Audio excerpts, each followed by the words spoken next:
So let's talk about why the vitamins and supplements you're taking aren't working. You've been diligent, you've done your research, but somehow those little capsules aren't delivering the results you were hoping for. Let's break down the possible reasons why this might be happening.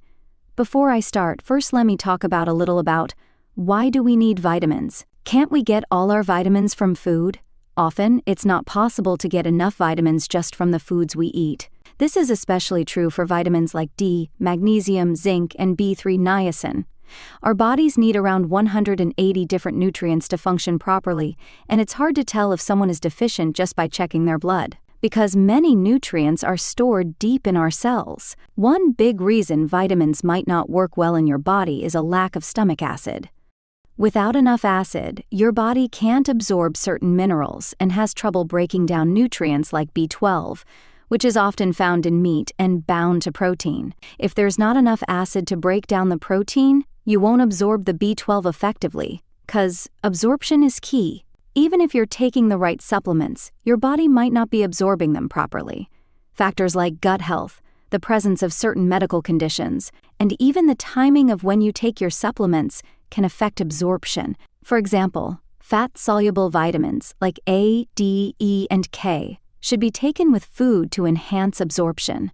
One big clue to know that you don't have enough stomach acid is if you have indigestion, heartburn, too much bacteria in your small intestine.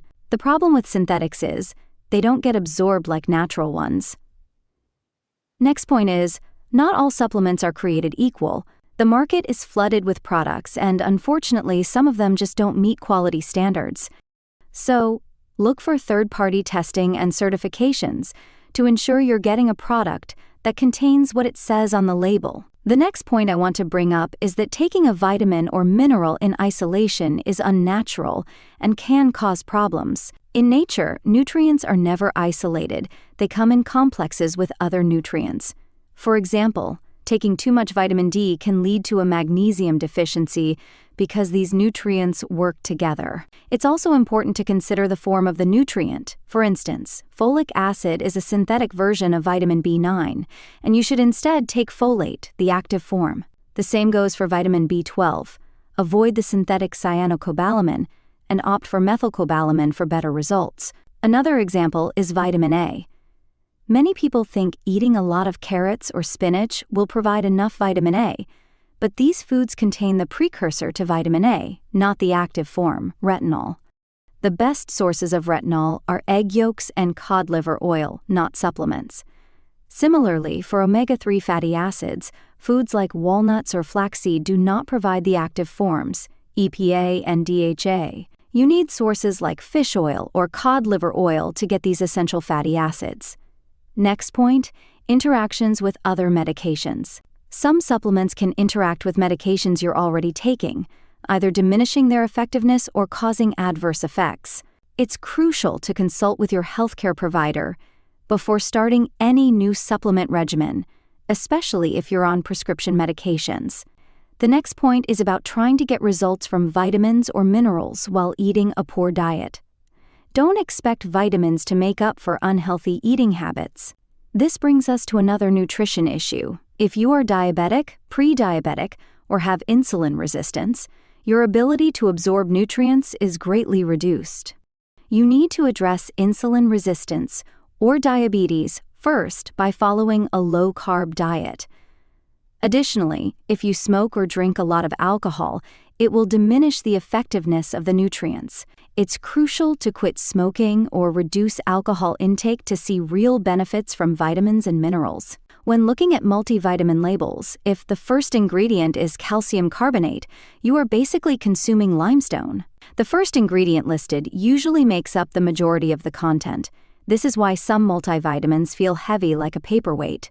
Also, be aware that taking calcium and magnesium together can cause them to compete for absorption, reducing their effectiveness. Another important point is taking enough of certain nutrients, especially vitamin D.